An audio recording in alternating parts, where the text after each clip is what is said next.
The morning of March 15th started like any other Tuesday in Washington, D.C. But by 10:47 a.m., everything changed forever. Prominent conservative media personality Tomi Lahren thought she had found the perfect target to boost her profile and show Trump's base she could take down the progressive left. Her target, acclaimed American actor Jonathan Roumie, known for his compelling portrayal of Jesus in The Chosen and his thoughtful, faith-based commentary on social issues. What Lahren didn't expect was that her carefully planned attack would backfire so spectacularly that within hours she'd become the laughingstock of Twitter, and Jonathan Roumie would emerge as a hero of the day with a single tweet that changed everything. It all started with a leaked audio recording from a private interfaith dialogue where Roumie had made some poignant comments about social justice through a spiritual lens. Lahren saw her opening and decided to launch what she thought would be a career-defining takedown. She'd been riding high since her viral takedown of Robert De Niro, and confidence had turned into overconfidence. This time she picked the wrong target. The 31-year-old commentator sat in her studio office that morning, scrolling through potential targets for her next viral moment. She'd built her reputation on fearless confrontations, and conservative media was hungry for her next takedown. When her staff brought her the Roumie audio, she smiled. This would be easy, she thought, a public figure making seemingly extreme statements that could be spun as anti-American. It was perfect ammunition. But what happened next left political and cultural Twitter absolutely stunned and showed the world why you should never underestimate Jonathan Roumie. The 48-year-old actor, known for his meticulous preparation and deep understanding of his craft, was about to give Lahren a lesson in preparation, precision, and the power of bringing receipts to a public debate. Before we dive into this incredible story, make sure to hit that like button and subscribe so you never miss these explosive public moments that are reshaping American discourse. Trust me, you won't want to miss what happens next. The stage was set for one of the most brutal public battles of 2025, and neither figure knew that by the end of the day, only one would be left standing. What started as a routine attack would become a masterclass in media warfare. To understand the explosive nature of what was about to unfold, you need to know who these two individuals are and why their clash was inevitable. Tomi Lahren had been riding high since becoming one of the youngest and most recognized conservative media personalities in American history. After her viral takedown of Robert De Niro on Fox News, she became something of a MAGA celebrity. Conservative media loved her sharp tongue and fearless attitude. She had over 800,000 Twitter followers, a regular spot on Fox News shows, and Trump's personal backing. The success had been intoxicating. Every morning brought new interview requests, speaking invitations, and praise from conservative influencers. She started appearing on magazine covers with headlines like "The Gen Z Voice of Trump's America" and "The Commentator Who Fights Back." Republican fundraising groups were already talking about her future political potential, perhaps a Senate run, maybe even something bigger.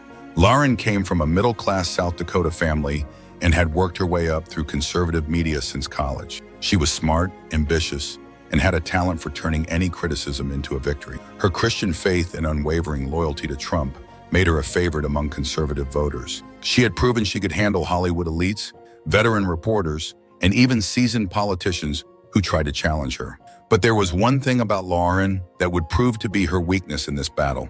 She sometimes let her confidence cross into arrogance. After months of victories, she'd started to believe her own hype. She thought she was untouchable. Jonathan Roumie, on the other hand, was a completely different force of nature. The 48-year-old actor had built his reputation not just on his acting, but on his thoughtful and compassionate public persona, often speaking about faith, compassion, and understanding in an increasingly polarized world. Roumie wasn't just another celebrity throwing around talking points. He dedicated years to understanding historical contexts and human struggles for his roles, particularly for his portrayal of Jesus. His background instilled in him a deep appreciation for truth and careful analysis. His public statements consistently called for unity and empathy, often rooted in spiritual principles. His Twitter account had over 1.2 million followers who loved him for speaking truth to power from a unique, non-political vantage point. What made Roumie particularly dangerous was his ability to stay calm under pressure while delivering knockout blows. He'd learned through his craft that the best way to convey a powerful message was through authenticity and conviction, supported by genuine understanding. The stakes of this confrontation couldn't have been higher. For Lahren, this was about proving she'd take down a respected public figure, often seen as a moral voice. and cement a position as Trump's cultural attack dog. Success would mean more TV appearances, a higher profile, and possibly a political future. For Roumie, this was about defending his character, the integrity of his statements, and the faith-based perspective he represented against what he saw as bad faith attacks from the conservative media. But more than that, it was about showing that a public figure speaking from a place of conviction wouldn't be bullied by anyone, no matter how powerful they thought they were. The public world was watching because this clash represented something bigger than just a commentator and an actor fighting. It was about the future of public discourse. Would Trump's brand of aggressive messaging continue to dominate? Or would thoughtful, prepared voices like Roumie show a different way forward? Neither knew it yet, but they were about to engage in a battle that would be studied in media communication classes for years to come. The trouble started at 8:30 a.m. when a conservative blogger published audio from a private interfaith event held 3 weeks earlier in Dallas, Texas. In the recording, you could hear Jonathan Roumie speaking to a room full of attendees about the importance of compassion in public policy. These policies aren't just cruel, they're designed to create fear. Roumie's voice was clear on the recording. When you dehumanize people and disregard their suffering, you're not securing society. You're traumatizing an entire generation, and anyone who defends this without acknowledging the human cost is complicit in that trauma. The audio had been secretly recorded by someone at the event and had been sitting on conservative websites for weeks without much attention. But that Tuesday morning, something changed. Tomi Lahren was scrolling through her daily briefing materials when her deputy chief of staff brought it to her attention. "This could be our opening," he told her, pointing to Roumie's comments. "He's basically calling anyone who supports border security complicit in child abuse. We can spin this as him attacking American families who want safe communities." Lahren's eyes lit up. She'd been looking for a way to go after Roumie for months. The actor had been getting too much positive press lately, especially after a viral interview where he discussed the importance of empathy in the public square. Conservative media had been calling for someone to take Roumie down a peg, and Lahren saw her chance. "Perfect," Lahren said, already crafting the attack in her mind. "We'll make this about his extreme rhetoric and how out of touch he is with real Americans." At 10:15 a.m., Lahren started her assault. She began with a thread of tweets that would quickly spiral out of control. Tweet 1. Breaking audio surfaces of Jonathan Roumie calling millions of Americans complicit in trauma simply for wanting secure borders. This is the radical left's true face, attacking hard-working families who believe in law and order. Hashtag Roumie Extreme Thread Tweet 2. Jonathan Roumie thinks anyone who disagrees with his open border agenda is an abuser. This is the same person who pushes for restorative justice over accountability. American families deserve better than this extremist cultural influence. Tweet 3. While American families struggle with crime and economic uncertainty, Jonathan Roumie is more concerned with name-calling and divisive rhetoric. He owes every Border Patrol, agent, and ICE officer an apology for these disgusting comments. The tweet started getting traction immediately. Conservative accounts began retweeting with angry comments about radical figures and extremist rhetoric. Fox News producers started reaching out to Lahren's team about potential interviews to discuss the Roumie controversy. The hashtag Roumie Extreme began trending among conservative Twitter users, with MAGA influencers adding their own commentary. Steve Bannon's War Room podcast mentioned it during their morning show. Charlie Kirk tweeted his support for Lahren's brave stand against radical rhetoric. Even Donald Trump Jr. retweeted one of Lahren's posts with fire emojis, sending it to his millions of followers. The conservative media ecosystem was doing exactly what Lahren had hoped, amplifying her message and turning it into a movement. But Lahren wasn't done. At 10:47 a.m. she posted what she thought would be the killing blow. Maybe Jonathan Roumie will spend less time attacking American families and more time explaining why his own public statements on social issues are often vague and detached from practical solutions. Actions have consequences, and his radical rhetoric is putting communities at risk. Time for accountability. This tweet was different. It wasn't just political disagreement, it was personal. Lahren was directly attacking Roumie's effectiveness as a public figure and making claims about his influence that could be fact-checked against his own statements. She was also implying that Roumie's words were somehow irresponsible. The public Twitter world immediately sensed blood in the water. Conservative accounts started piling on with quote tweets and replies. Liberal and faith-based accounts began defending Roumie, but they seemed to be playing defense rather than offense. At 11:15 a.m., things escalated further when Fox News host Brian Kilmeade mentioned the controversy on his show. We're seeing reports that public figure Jonathan Roumie has been caught on audio making some pretty extreme statements about border security. Our own Tomi Lahren has been highlighting the story on Twitter. We'll be following this throughout the day. The mention on Fox News sent the story into overdrive. More conservative outlets picked it up. Breitbart published a story titled, "Actor Jonathan Roumie Calls Border Security Supporters Complicit in Trauma." The Daily Wire ran with Jonathan Roumie's latest attack on American families exposed. By noon, Lahren was feeling triumphant. Her phone was buzzing with interview requests. Her Twitter mentions were full of conservatives praising her for exposing Roumie. Several prominent Republican accounts had shared her tweets. She even gotten a text from someone in Trump's inner circle saying, "Great work, keep it up." But there was one problem with Lahren's victory lap. She'd made a crucial error in her research, and Jonathan Roumie was about to make her pay for it in the most public way possible. While Lahren was basking in the praise from conservative media, accepting congratulations from Fox News producers and fielding calls from Trump allies, Roumie was in his personal office doing something that would prove to be Lahren's downfall: actual homework. Roumie had been a public figure long enough to know that the first rule of any public fight is to let your opponent finish throwing their punches before you counterpunch. He wanted to see how far Lahren would go, how many false claims she would make before he responded. Each tweet from Lahren was another piece of ammunition for what was coming. His publicist burst into his office at 12:30 p.m., clearly stressed by the mounting media tension. "Jonathan, this is getting pretty intense. CNN wants a statement. MSNBC is asking for an interview, and your phone hasn't stopped ringing. Your fan groups are asking how you want to coordinate a response. How do you want to handle this?" Roumie looked up from his laptop, where he'd been carefully fact-checking every single claim Lahren had made. His acting training, which emphasized meticulous research into character and context, had kicked in. He was building a case, gathering evidence, preparing for a performance. Except this stage was the court of public opinion, and he was about to deliver a verdict. A slight smile crossed his face as he reviewed his research one more time. "Don't worry," he said, his voice calm, but with an edge that his staff had learned to recognize. "I've got this, and I've got receipts." What happened next would become the stuff of public legend. At exactly 1:23 p.m., while Tomi Lahren was giving a phone interview to a conservative podcast about her successful exposure of Jonathan Roumie's extremist agenda, Roumie was putting the finishing touches on what would become one of the most devastating public counterpunches in recent memory. Roumie had spent the past hour doing something that Lahren clearly hadn't done: actual research. What he discovered was about to turn Lahren from hunter into prey.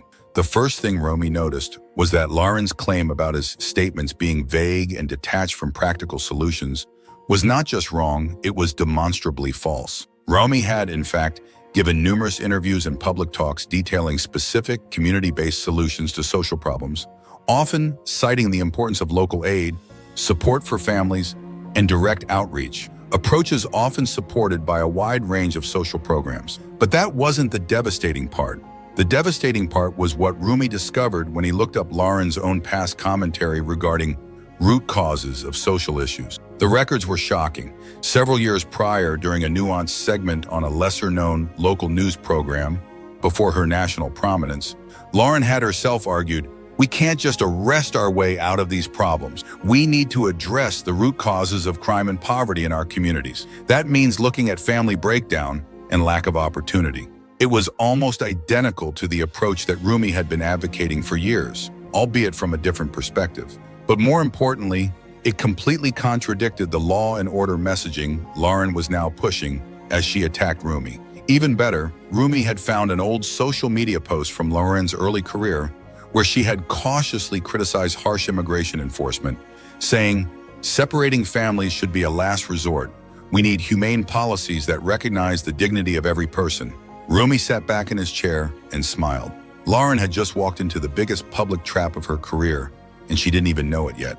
At 1:23 p.m., Roumie posted a single tweet that would change everything. Interesting that Tomi Lahren is lecturing me about detached solutions when her own past commentary, see clip below, emphasized addressing root causes of community problems. Almost word for word what I've said. Maybe she should focus on consistency before attacking public figures.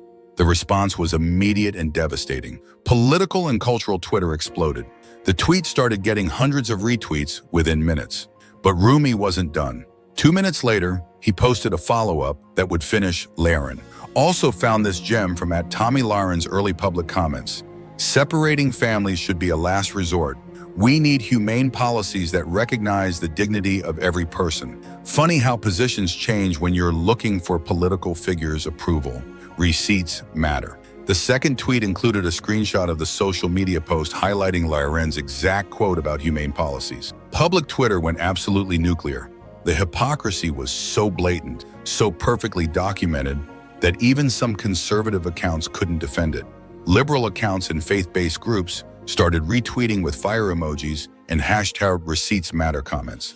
The hashtag Receipts Matter started trending immediately, but the most devastating responses came from fact-checkers and journalists who quickly verified Roumie's claims. Washington Post fact-checker Glenn Kessler tweeted, "Checking the numbers on this, Roumie appears to be correct. Lahren's past statements on root causes and humane policies directly contradict her current attacks." Hashtag fact-check. CNN's Jim Acosta quote tweeted with, "This is what actual research looks like, bringing receipts to a Twitter fight." Even some Fox News personalities seemed caught off guard. Brett Baer subtly acknowledged the development during his afternoon show. We're seeing some back and forth on social media regarding past statements and consistency. We always encourage our viewers to verify claims independently. By 2 p.m., Lahren's team was in full panic mode. Her communications director was frantically trying to find a way to respond, but every angle they considered just made things worse. They couldn't deny her past statements because they were on video and in print screenshots. They couldn't attack Roumie's research because it was all sourced from official public record and her own words. At 2:15 p.m., Lahren posted a response that only made things worse. "My record speaks for itself. I've been fighting for American families my entire career, and I won't be distracted by partisan attacks and cherry-picked past comments. The American people see through these desperate attempts to change the subject." The response was immediately mocked across social media. Cherry-picked past comments when Roumie had used her own words. Partisan attacks when she quoted Lahren's own words. The tweet got a community note within an hour with fact-checkers pointing out that the quotes were direct, not cherry-picked. But Roumie wasn't finished. At 2:45 p.m., he delivered what would become known as the knockout tweet. "When you come for someone, make sure you do your homework first. I'm an actor who spends years researching characters and historical contexts. Next time, maybe fact-check your claims before launching an attack. Authenticity taught me that if you're going to fight, you better come prepared." The tweet was perfect. It was confident without being arrogant, factual without being boring. It reminded everyone of Roumie's actual qualifications for meticulous research while highlighting Lahren's sloppiness. The actor in Roumie had just dismantled the political operative in Lahren. The public world was stunned.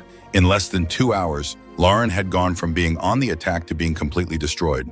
Cable news shows started changing their coverage. Instead of running segments about Roumie's extremist comments, they were now discussing Lahren's research failure and hypocrisy problem.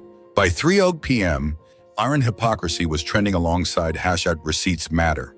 Memes started flooding social media, showing Roumie as a scholar presenting evidence while Lahren looked confused. The most popular meme showed a courtroom scene with the caption, "When you attack an actor known for his research without doing yours." Conservative media found themselves in an impossible position. They couldn't defend Lahren's mischaracterization of Roumie's statements, and they couldn't explain away her own past statements advocating for similar nuanced approaches. Some quietly stopped covering the story. Others tried to pivot to different attacks on Roumie, but the damage was done. The Trump administration was reportedly furious. According to sources, there was an emergency meeting among allies about how to handle the situation. Lahren's credibility as a leading conservative voice was suddenly in question. How could she effectively attack cultural figures when she'd just been so thoroughly embarrassed by one? By 4 p.m., late-night comedy writers were already crafting jokes about the incident. Stephen Colbert's team sent out a preview tweet. "Tonight, what happens when you bring a Twitter tantrum to an actor's research party?" The reversal was complete. In less than 3 hours, Jonathan Roumie had turned a potential scandal into a masterclass in public counterpunching. While Tomi Lahren had learned the hard way that in the age of social media, receipts matter more than rhetoric. The immediate aftermath of Jonathan Roumie's devastating Twitter counter-attack was unlike anything public observers had seen in years. By 5 p.m. on that Tuesday, the entire narrative had shifted so completely that news organizations were scrambling to rewrite their stories. CNN, which had initially planned a segment on Roumie's interfaith comments, completely changed course. Anderson Cooper opened his 8 p.m. show with, "Good evening. We begin tonight with a lesson in why media personalities should fact-check their attacks before launching them." What started as an attempt by a prominent conservative commentator to attack an actor has backfired spectacularly. MSNBC went even further. Rachel Maddow dedicated a full segment to what she called the anatomy of a failed public attack, walking through Laren's tweets and Roumie's methodical destruction of each claim. "This is what it looks like when preparation meets opportunity," Maddow explained. Jonathan Roumie didn't just defend himself, he taught a masterclass in public communication. Even Fox News, which had initially amplified Laren's attacks, found themselves in damage control mode. While they didn't directly criticize Lahren, they quietly stopped promoting the story. Tucker Carlson, who had planned to discuss Roumie's extremist rhetoric, instead focused on completely different topics. The hashtags "How Receipts Matter" and #Lahren Hypocrisy dominated Twitter for the rest of the week. But what was most striking was how the conversation evolved beyond just this one incident. Media strategists from both sides started analyzing the exchange as a case study. Democratic consultant James Carville tweeted, "This is how you fight back. Don't whine, don't complain, bring facts and make them look foolish." Jonathan Roumie just wrote the playbook. Even some Republican operatives grudgingly admitted Roumie's skill. GOP strategist Sarah Chamberlain posted, "Disagree with his politics, but Jonathan Roumie just showed why you better have your facts straight before you attack." Public figures taking notes. The memes were relentless and creative. One showed Roumie as a chess master with a caption, "When you're 3 moves ahead." Another depicted him as a scholar in a library with evidence folders labeled past quotes, contextual statements, and basic research. The most viral meme showed Lahren launching an attack and Roumie calmly deflecting it with a shield labeled facts. Behind the scenes, the Trump administration and its allies were dealing with a crisis of credibility. According to sources close to the situation, Trump himself was reportedly frustrated with Laren's performance. "How do you not check the numbers before you attack?" One aide quoted him as saying, "She made us look stupid." Laren's media team initially tried to distance itself from her tweets, with other officials claiming they were her personal opinions. But that strategy fell apart when reporters pointed out that she had tweeted them during work hours and in her capacity as a prominent commentator. By Wednesday morning, Lahren was forced to address the issue during a segment on her own show. When asked about her attacks on Roumie, she gave a defensive response. "I stand by my concerns about radical rhetoric from the left. My focus is on representing the American people and the conservative agenda." But reporters weren't letting it go. ABC's Jonathan Karl followed up. "But Jonathan Roumie provided specific data showing your past statements contradicted your current claims. Do you acknowledge the error?" Laren's response was telling. "I'm not going to relitigate Twitter debates on my show." Next topic. The exchange went viral immediately, with many observers noting that Lahren, who had built her reputation on fearless confrontation, was now avoiding questions about her own research failures. Meanwhile, Jonathan Roumie was handling his newfound fame with characteristic grace and strategic thinking. He appeared on The View on Wednesday where he explained his approach. "Look, as an actor, you'll make claims you can't back up in a script, but in real life, integrity matters. If you're going to attack someone's character or their public statements, you better make sure you've got your facts straight." When asked about Lahren specifically, Roumie was diplomatic but firm. "I don't have any personal animosity toward Miss Lahren, but when someone attacks my character and my work with false information, I'm going to respond with the truth. That's what my conscience expects." The appearance was praised across the public spectrum for his professionalism and substance. Even conservative commentators acknowledged that Roumie had handled the situation well. Roumie also used his moment in the spotlight strategically. He leveraged the attention to highlight actual issues he cared about, sharing data about successful community-led initiatives and interfaith dialogue programs. "If you're going to talk about my influence," he tweeted, "let's talk about the real story, how community engagement and compassionate policies are making a difference." The incident had consequences that extended far beyond one Twitter fight. Political scientists and communications experts started analyzing it as a watershed moment in modern public discourse. Dr. Sarah Peterson, a professor of political communication at Georgetown University, wrote in a widely shared analysis, "The Lahren-Roumie exchange represents a new model for public response. Instead of emotional reactions or deflection, we saw strategic fact-based counterattack. This could change how public figures approach conflict. The incident also highlighted the changing nature of political media. Traditional outlets were forced to acknowledge that much of the story had played out on social media, with established journalists often following rather than leading the narrative. Several newsrooms announced they were updating their social media monitoring to better track these rapid-fire public exchanges. Within conservative circles, the incident sparked a debate about tactics and preparation. Some argue that Lahen's approach was too aggressive and poorly researched. Others maintain that the attack was right, but the execution was flawed. Conservative commentator Ben Shapiro addressed it on his podcast. Look, if you're going to go after someone, you better have your ducks in a row. You can't just throw around claims and hope they stick. That's not effective strategy. That's just sloppy. The debate revealed tensions within the conservative movement about how to effectively oppose public figures without falling into obvious traps.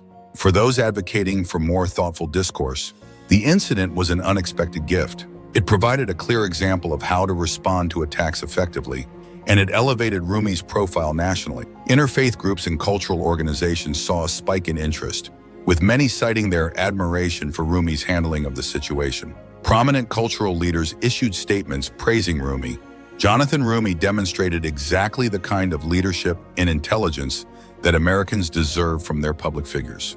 One statement read, "He showed that when you stick to facts and stand up for your convictions, truth wins." Perhaps the most significant outcome was the broader lesson about information warfare in the digital age. The incident showed that in an era of instant fact-checking and widespread access to data, public figures could no longer rely on unsupported claims or hope that their attacks would be thoroughly vetted. Political operative David Axelrod summed it up in a tweet.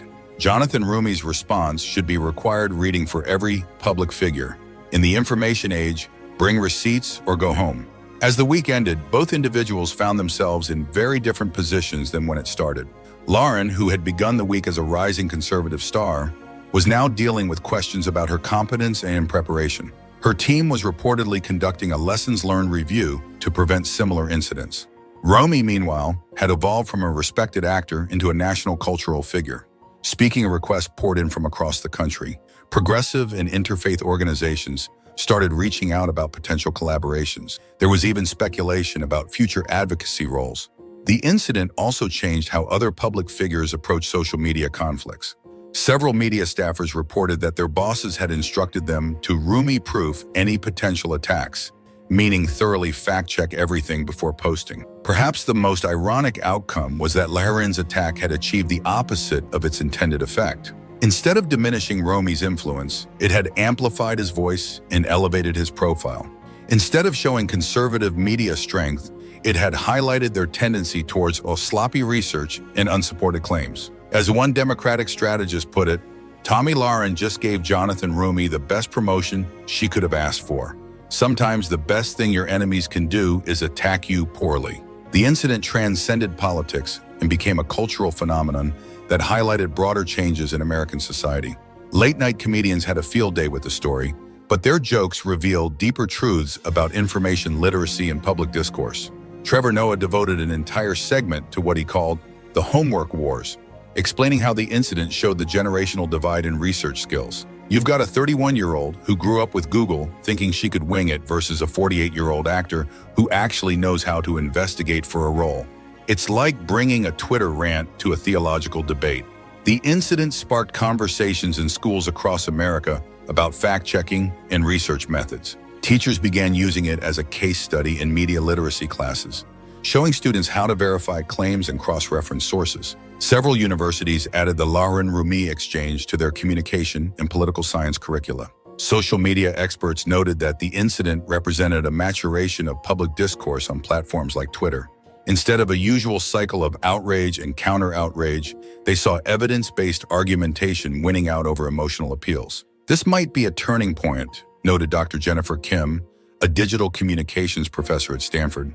We're seeing that audiences are becoming more sophisticated and responsive to factual argumentation. The incident proved that in modern public life, viral moments could make or break careers in a matter of hours, but also showed that substance still mattered, that well-researched, fact-based responses could cut through the noise and change narratives. The Tomi Lahren versus Jonathan Roumie Twitter battle will likely be remembered as a turning point in public communication.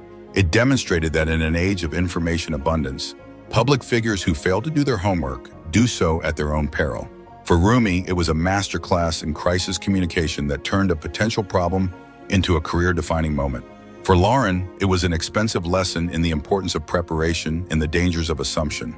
Most importantly, it showed American audiences that some public figures still believe in doing their homework, checking their facts, and responding to attacks with substance rather than just rhetoric. The story of how one tweet changed two public careers continues to resonate throughout Washington and Hollywood, reminding everyone that in the digital age, truth travels faster than fiction, and public figures ignore that reality at their own peril. If you enjoyed this deep dive into one of the most spectacular public takedowns in recent memory, make sure to like this video and subscribe to our channel. We break down the biggest public moments and show you what really happened behind the scenes. Hit that notification bell so you never miss when public figures learn the hard way that facts matter more than fiction. What other public battles would you like us to analyze? Let us know in the comments below.